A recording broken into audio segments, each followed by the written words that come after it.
ซื้อเท่าหุ่นพันปัญญาไลอายุ35ปีอยู่บ้านเกียวหยาเมืองหุ่นแครุมไซอาชีพปัจจุบันแม่นเฮ็ดการเกษตรแบบผสมผสานเป็นของตนเองเนาะเฮ็ดอาชีพนี้ย้อนว่าความรักมักเกี่ยวกับธรรมชาติและก็มักการเกษตรเนาะตัวเองถือว่ามีความผูกพันมาแต่ก่อนความใฝ่ฝันของตัวเองต้องสร้างเฮ็ดเกษตรแบบใหม่เนาะการเกษตรแบบยืนยงหรือว่าเป็นมิตรต่อสิ่งแวดล้อมเขตอ้อมแอมในอ้อมข้างนี้ว่าเฮ็ดให้บ่มีต้นไม้เนาะในกลายเป็นผู้โดนยันว่าเขาจะปลูกพืชอันล้มลุกเฮ็ดให้แล้วเพียงแต่ปลูกเฮ็ดสลีการตัดไม้ทำลายป่าก็นับมือนับให้แห้งเนาะแล้วบ่มีต้นไม้เฮ็ดให้สิ่งแวดล้อมมีการเปลี่ยนแปลงตัวเองจึงอันเฮ็ดนั่นความสำคัญต่อกับสิ่งแวดล้อมนี้ตัวเองก็เลยว่าคิดอยากมาอันเฮ็ดส่วนไม้ให้มากหรือว่าส่วนประเภทกสิกรรมแบบสีเขียวอีกเหตุผลนึงที่ว่าน้องเฮ็ดอาชีพนี้ก็ย้อนว่าอยากอยู่น้ำพ่อน้ำแม่อันนี้อยู่ใกล้ชิดติดแท้กับครอบครัว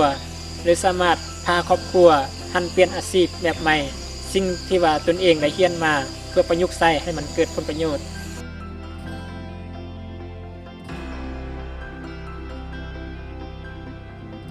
ที่พันมายังบ่ได้เข้าโครงการเนาะก็ยังเฮ็ดปลูกหรือว่าเลี้ยงยังบ่มีความ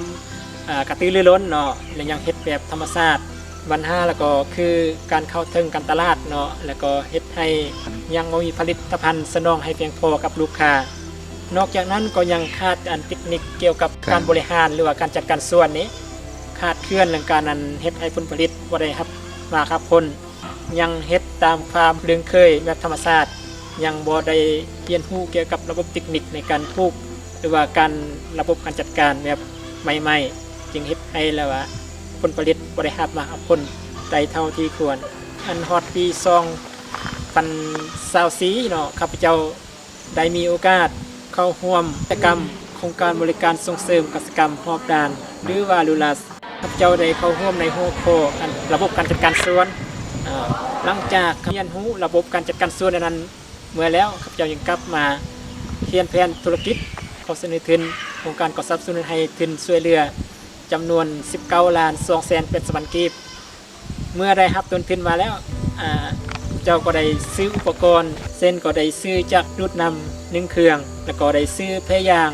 จำนวน2 กอเพื่อว่าสร้างอ่างเก็บน้ำพยางปูนานจำนวน3 กอโททรงน้ำจำนวน5 กอ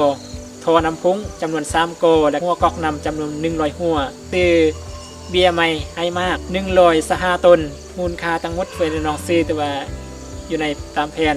ที่พันมานี้แม่นเฮ็ดนั้นเองหลังจากนั้นหัวตลาดต้องการรายแล้วกับข้าพเจ้าก็ได้พาครอบครัวมาเฮ็ดช่วยแรงงานของครอบครัวจะบ่ได้จ้างแรงงานมาเฮ็ดสำหรับการตลาดของน้องนี้ก็เป็นส่วนหลายเป็นลูกค้ามาจากเมืองหุ้นเนาะและลูกค้าที่มาอยู่บ้านออมข้างที่เขาเจ้ามารับซื้อในพื้นที่เลยส่วนหนึ่งก็เป็นขายส่งก็จะได้ส่งฮอดถึงที่ให้เขาเจ้าแล้วก็ส่วนหลายแม่นลูกค้าจะมานำซื้อกับส่วนเลยกิจกรรมนี้เพราะว่าได้เริ่มมา5 ปีแล้วเนาะเพราะว่า2025นี้เนาะที่ว่าแม่นเริ่มเฮ็ดเอาจริงเอาจังใช้เวลา5 ปีเมื่อฮอดปัจจุบันนี้เฉลี่ยแล้วครับกิจกรรมที่ตัวเองได้เฮ็ดนี้แล้วก็เฉลี่ย32 ล้านต่อปีแผนในต่อหน้าจะเปิดเป็นแหล่งท่องเที่ยวการเกษตรเป็นบ่อนเที่ยวชมสำหรับแนวเกษตรแบบผสมผสานเป็นมิตรต่อสิ่งแวดล้อมเนาะ